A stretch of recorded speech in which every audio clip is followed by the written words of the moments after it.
Hello everyone. आज हम लोग झारखंड शैक्षिक अनुसंधान एवं प्रशिक्षण परिषद रांची झारखंड द्वारा प्रथम सावधिक परीक्षा 2021-22 के लिए क्लास 9 का विषय विज्ञान का मॉडल प्रश्न पत्र का सेट 1 को हल करेंगे। ओके, ठीक है। तो इसमें आपको समय मिलेगा 1 घंटा 30 मिनट। आपके लिए यहाँ पर कुछ आवश्यक निर्देश दिए गए हैं। सभी प्रश्नों के उत्तर अनिवार्य हैं। कुल 40 प्रश्न हैं। प्रत्येक प्रश्न के लिए 1 अंक निर्धारित है। प्रत्येक प्रश्न के 4 विकल्प दिए गए हैं। सही विकल्प का चयन कीजिए। और चूँकि आपको आंसर लिखना है OMR शीट में, तो आप सही विकल्प का चयन कीजिए और उसे OMR शीट में एंट्री कीजिए। गलत उत्तर के लिए कोई अंक नहीं काटे जाएंगे, मतलब नेगेटिव मार्किंग नहीं है। इसलिए आप सभी प्रश्नों का जवाब OMR शीट में सही अवश्य अंकित करेंगे। ओके, पहला सवाल है, निम्न में से कौन सदिश नहीं है? आपको पता है सदिश राशियां वैसी भौतिक राशियों को कहते हैं जिनका परिमाण और दिशा दोनों होता है। यहाँ सवाल पूछ रहा है कि इनमें से किसका परिमाण और दिशा दोनों नहीं है। ओके, विस्थापन होता है। ओके, ये तो सदिश राशि होता है। त्वरण सदिश राशि, वेग सदिश राशि, दूरी होता है अदिश राशि। इसलिए सही आंसर है डी। ओके, अगला सवाल है, वेग परिवर्तन की दर को कहते हैं बल, त्वरण, द्रव्यमान, इनमें से कोई नहीं। वेग परिवर्तन की दर को त्वरण कहते हैं। ठीक। क्वेश्चन नंबर 3 है, चाल और वेग का मात्रक होता है। ओके, तो चाल बराबर होता है, ओके, चाल ये होता है दूरी बटे समय। दूरी बटे समय, तो इसका यूनिट हो जाएगा, दूरी का हो जाएगा मीटर और समय का हो जाएगा सेकंड, तो मीटर प्रति सेकंड।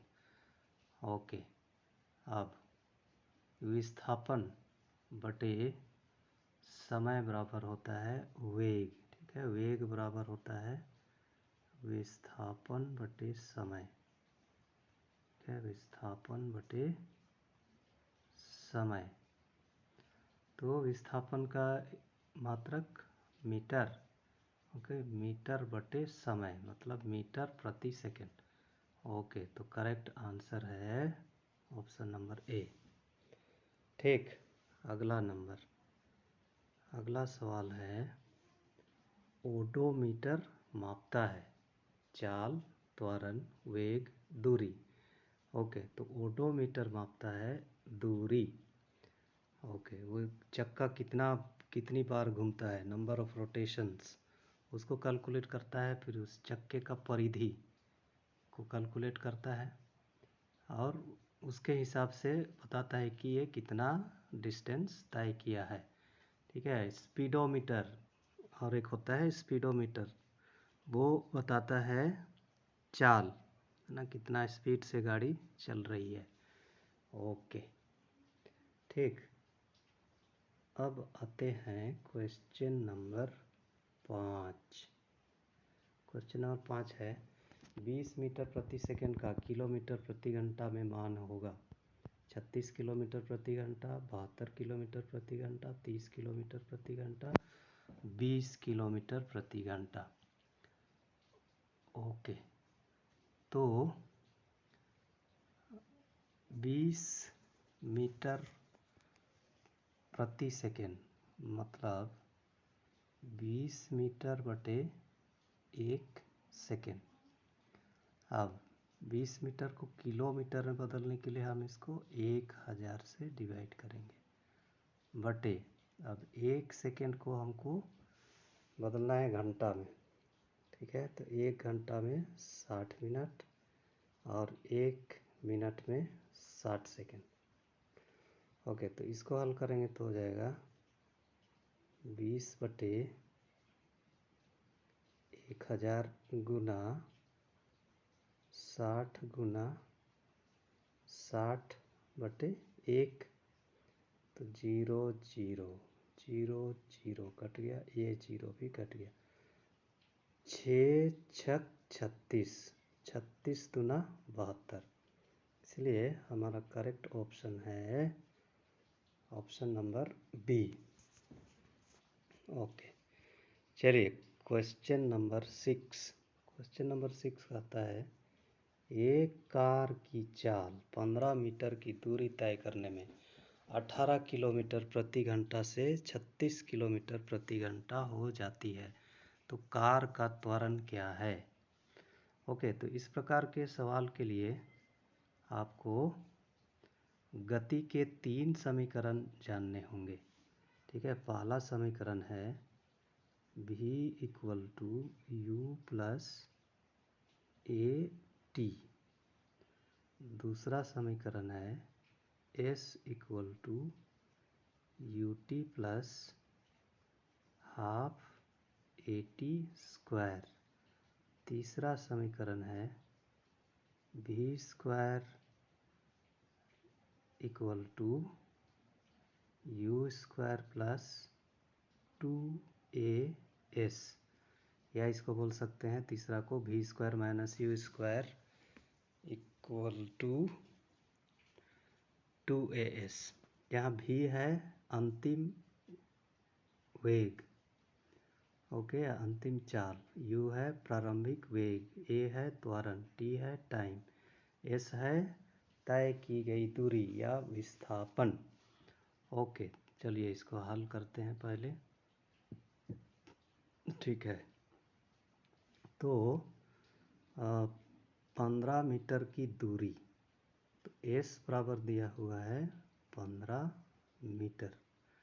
अब तय करने में 18 किलोमीटर प्रति घंटा से 36 किलोमीटर प्रति घंटा हो जाता है, तो u बराबर प्रारंभिक वेग है 18 किलोमीटर प्रति घंटा, तो डिस्टेंस क्योंकि दिया हुआ है मीटर में, तो इसको हम मीटर प्रति सेकेंड में बदलेंगे, तो ये हो जाएगा 18 गुना, किलो का मतलब होता है 1000, तो 1000 बटे 1 घंटा, 1 घंटा में 60 मिनट और 1 मिनट में 60 सेकेंड, ओके 60 सेकेंड, तो 0 0 कट गया, ओके ये 0 भी कट गया।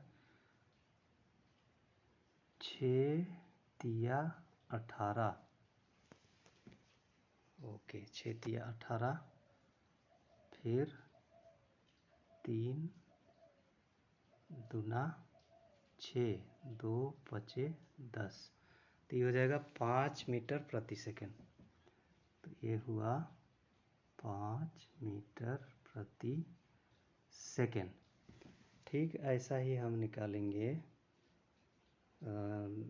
भी बराबर है 36 किलोमीटर प्रति घंटा, तो ये हो जाएगा 36 गुना 1000 बटे 1 घंटा में 60 मिनट, 1 मिनट में 60 सेकेंड, ओके 0 0 0 0 कट गया, 6 छक 36, 6 एका 6, तो ये हो गया 10 मीटर प्रति सेकेंड।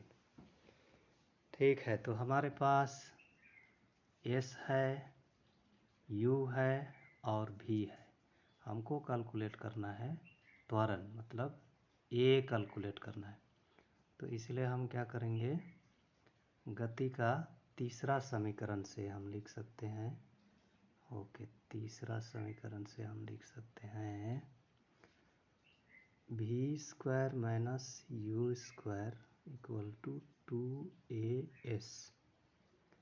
ठीक है, तो a बराबर हो जाएगा v² माइनस u² बटे 2s।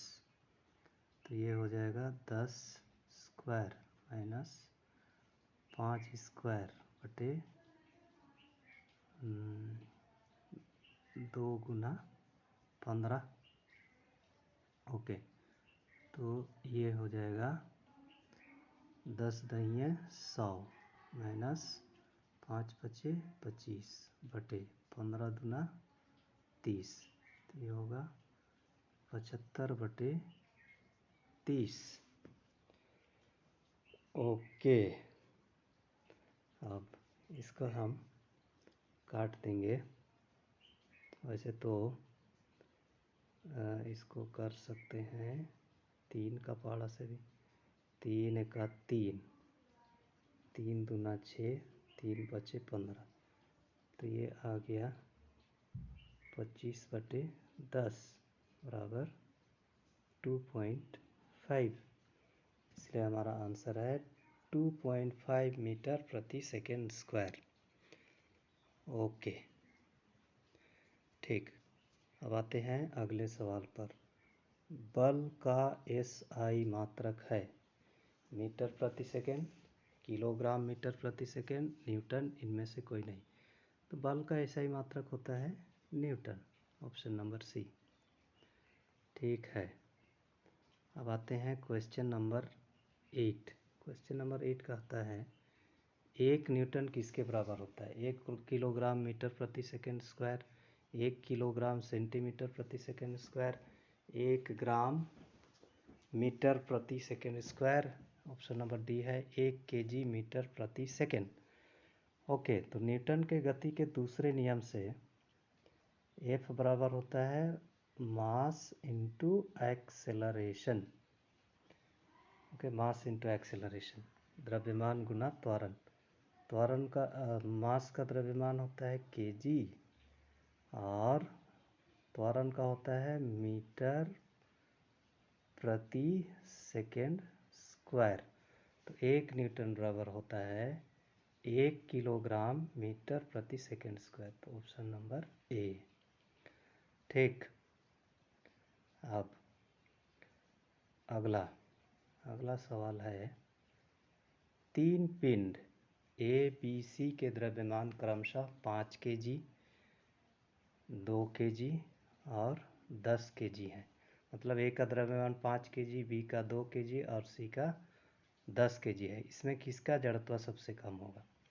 ओके, तो किसी वस्तु का द्रव्यमान उसके जड़त्व की माप होती है। जितना अधिक द्रव्यमान होगा जड़त्व उतना ही अधिक होगा। तो यहाँ पूछ रहा है किसका सबसे कम है, तो जिसका द्रव्यमान सबसे कम है वही होगा आंसर। तो बी का द्रव्यमान सबसे कम है, इसलिए ऑप्शन नंबर बी। ओके, अब आइए अगले सवाल पर। 1 किलोग्राम द्रव्यमान पर 1 न्यूटन का बल लगाने पर उत्पन्न त्वरण का मान होगा। ओके, तो ये भी न्यूटन की गति के दूसरे नियम से ही है। F बराबर मास इंटू एक्सेलरेशन।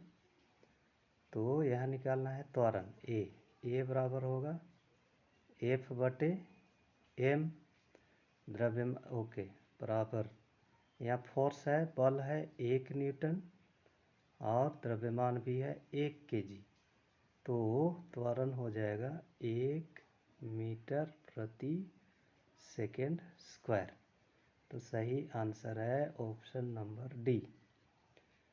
ठीक, अब आइए 11 नंबर पर।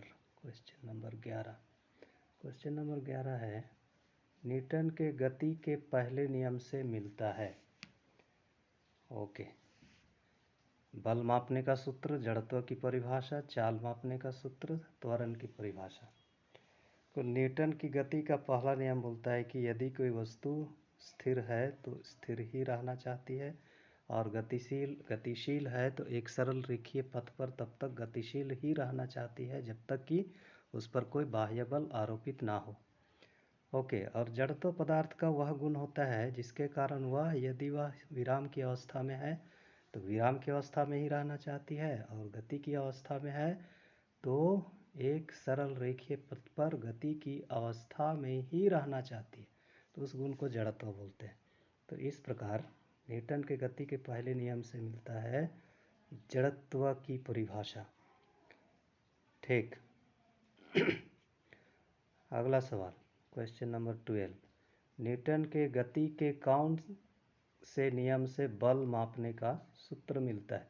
ठीक है, अभी अभी बताया था कि ये जो फॉर्मूला है, फोर्स बराबर द्रव्यमान गुना त्वरण, ये मिलता है, ये है न्यूटन के गति का के दूसरे नियम का गणितीय रूप। ओके, तो ये हो गया दूसरे नियम से, ऑप्शन नंबर बी। ठीक। अब आते हैं क्वेश्चन नंबर 13। क्वेश्चन नंबर 13 बोलता है स्मॉल जी का मान, गुरुत्वीय त्वरण का मान कितना होता है?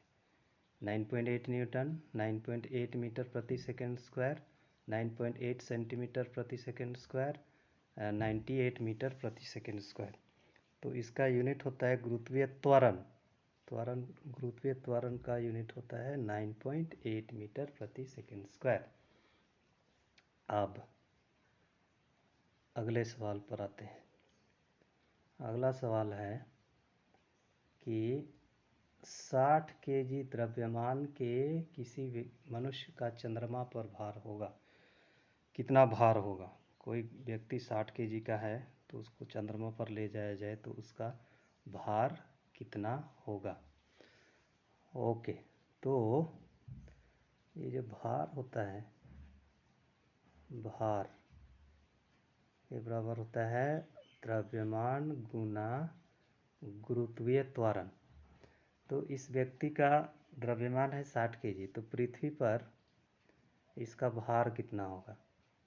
60 गुना, यहाँ सवाल में जी का वैल्यू 10 लेने बोला गया है, तो ये हो जाएगा 600 न्यूटन।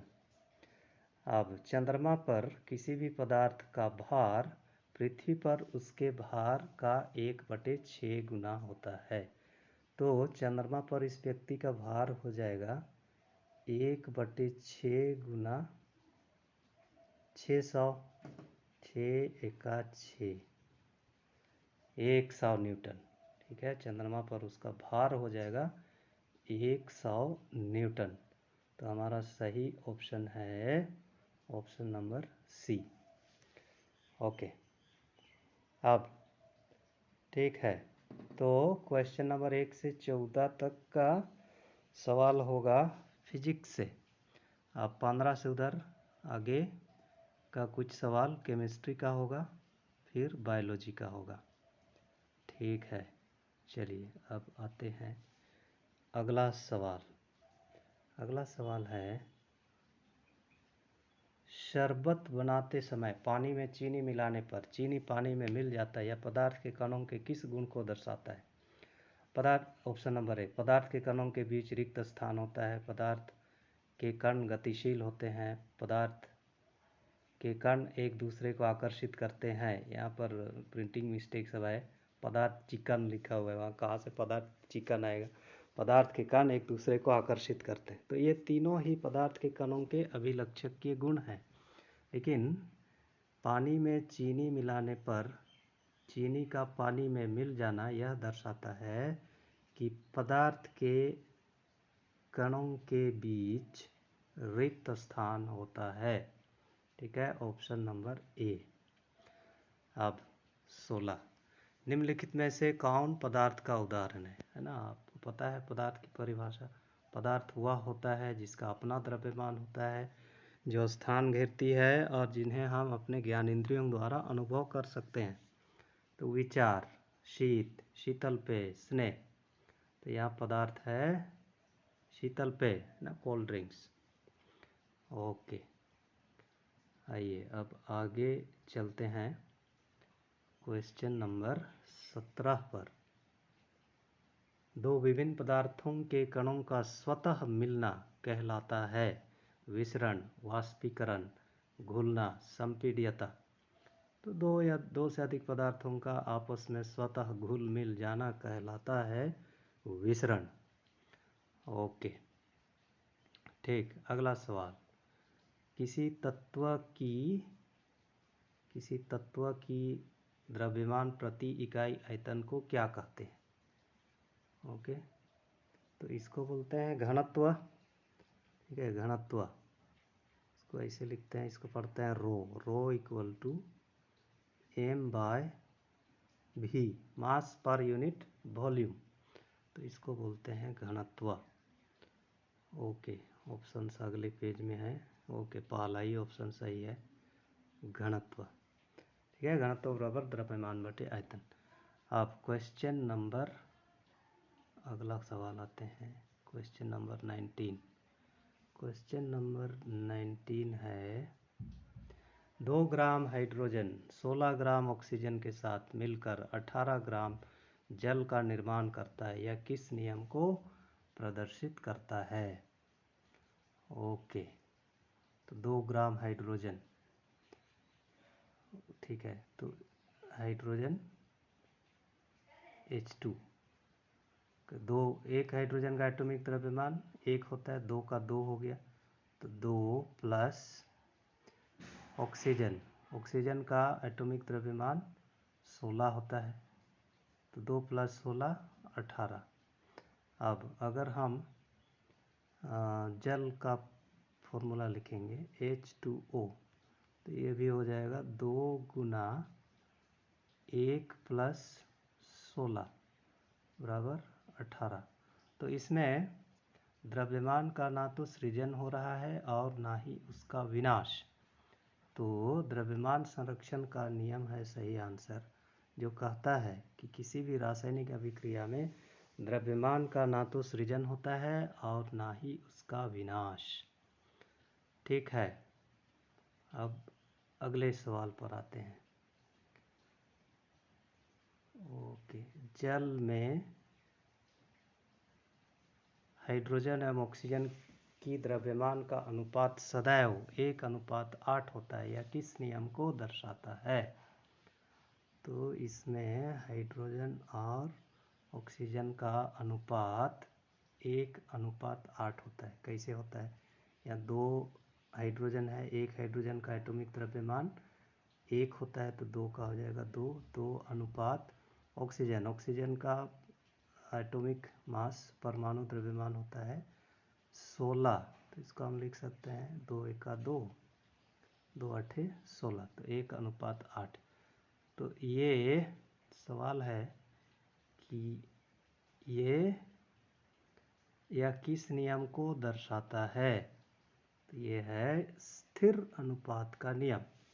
ओके, रासायनिक संयोजन के 2 नियम हम पढ़ते हैं 9th क्लास में, क्या? द्रव्यमान संरक्षण का नियम और स्थिर अनुपात का नियम। तो ये वाला है स्थिर अनुपात का नियम। ओके, परमाणु त्रिज्या को किस मात्रक में नापते हैं? परमाणु त्रिज्या को हम नापते हैं नैनोमीटर से। ठीक है, 1 नैनोमीटर बराबर 1 गुना 10⁻⁹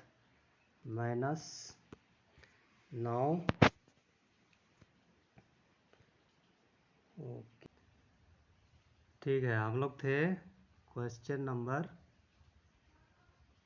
21 पर, ना कुछ टेक्निकल गड़बड़ी हो गया था।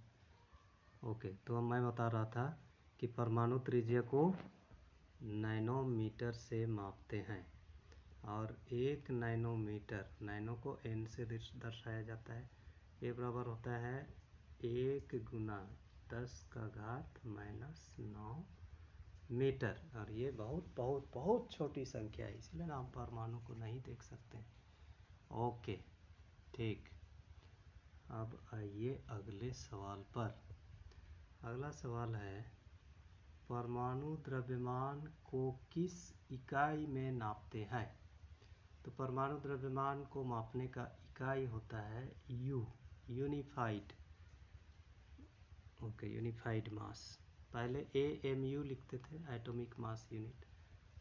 परमाणु द्रव्यमान इकाई, लेकिन आजकल केवल यू लिखते हैं। ओके, ठीक है। अगला सवाल, किसी पदार्थ का सूक्ष्मतम कण जो स्वतंत्र रूप में रह सकता है उसे क्या कहते हैं? परमाणु, अणु, परमाणु द्रव्यमान इकाई, आयन। तो इसका सही आंसर है अणु।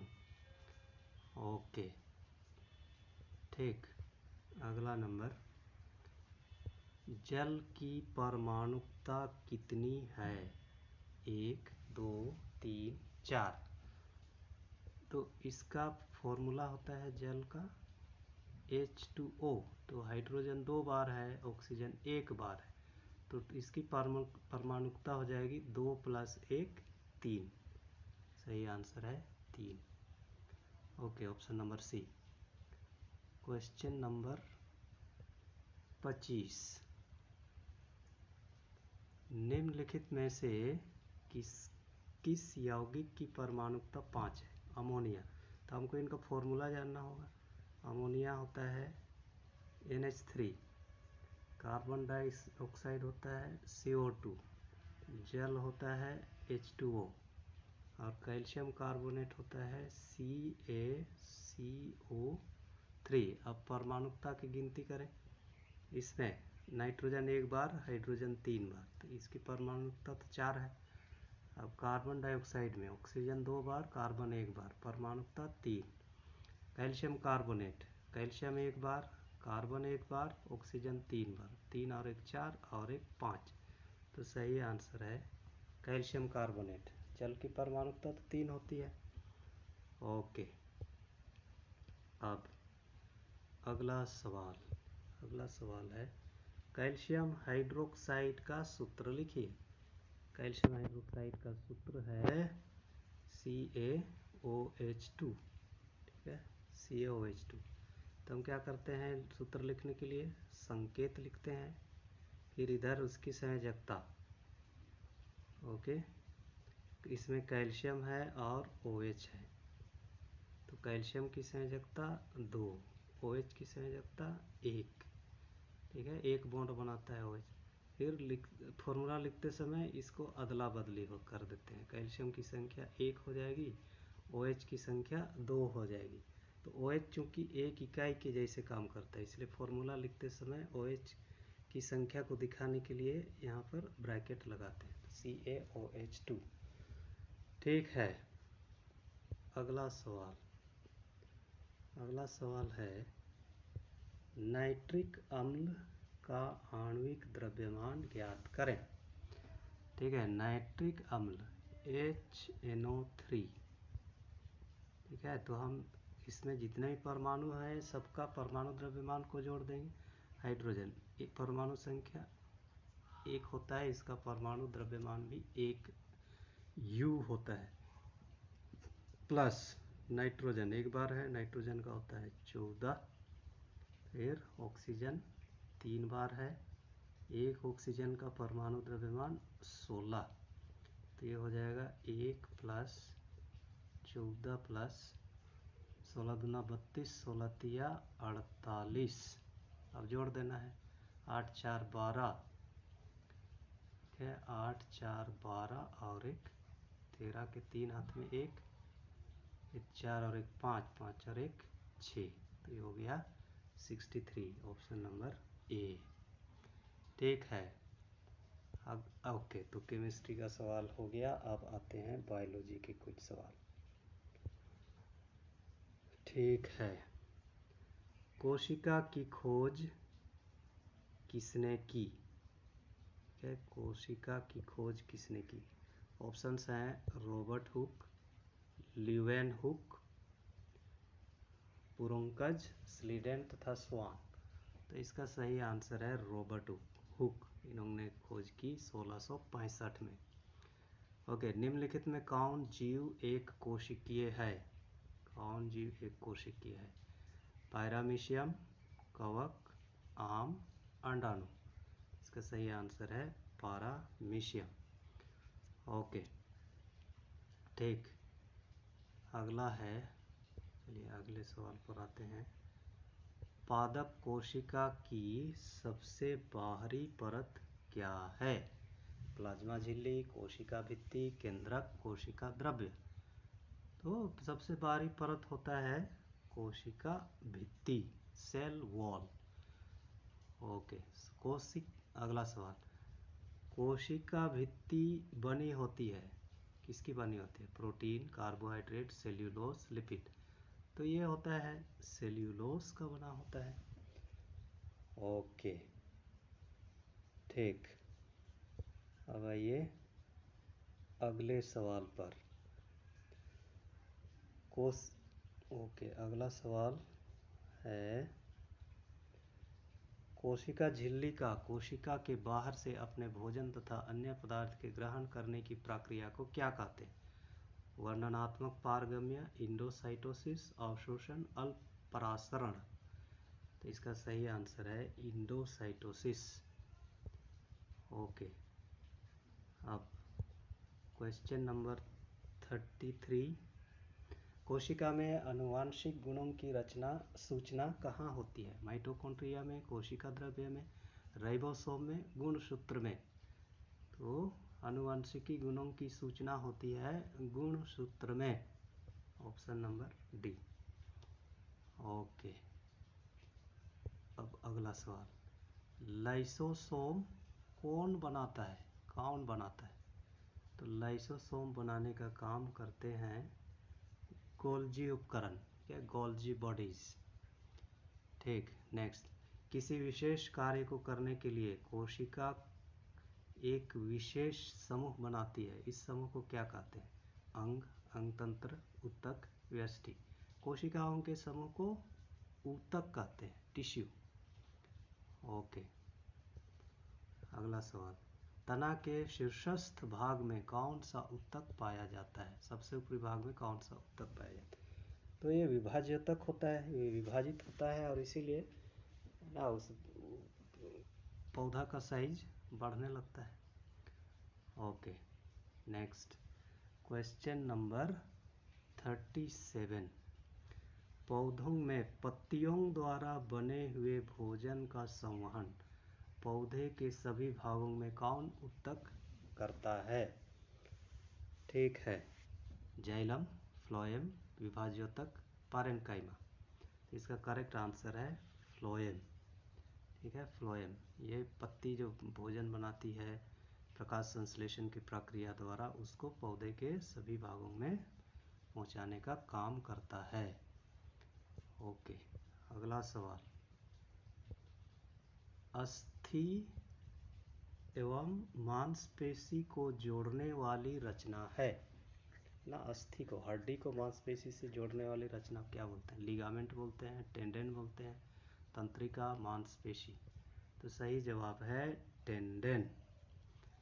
ठीक है, क्वेश्चन नंबर 39, नारियल के रेशे में कौन ऊतक पाया जाता है? ओके, तो नारियल के रेशे में जो ऊतक पाया जाता है उसको बोलते हैं स्क्लेरेन्काइमा। अब ठीक, अब लास्ट सवाल, इस सेट का लास्ट सवाल। तो लास्ट सवाल है, अस्थि हड्डी एक ऊतक है, संयोजी ऊतक, तंत्रिका ऊतक, एपिथेलियम, पेशीय। तो हड्डी जो होता है ये संयोजी ऊतक होता है। ओके, तो इस प्रकार से हमने ये सेट 1 हल कर लिया। उम्मीद है कि इससे आपको हेल्प मिला। अगर आपको हेल्प मिला तो आप इसे अपने दोस्तों के साथ भी शेयर कीजिएगा। आप चैनल में नए हैं तो सब्सक्राइब ज़रूर कीजिएगा, ताकि हम बाकी सेट भी आप तक पहुंचा सकेंगे। ठीक है, सबों को best of luck. Okay, bye.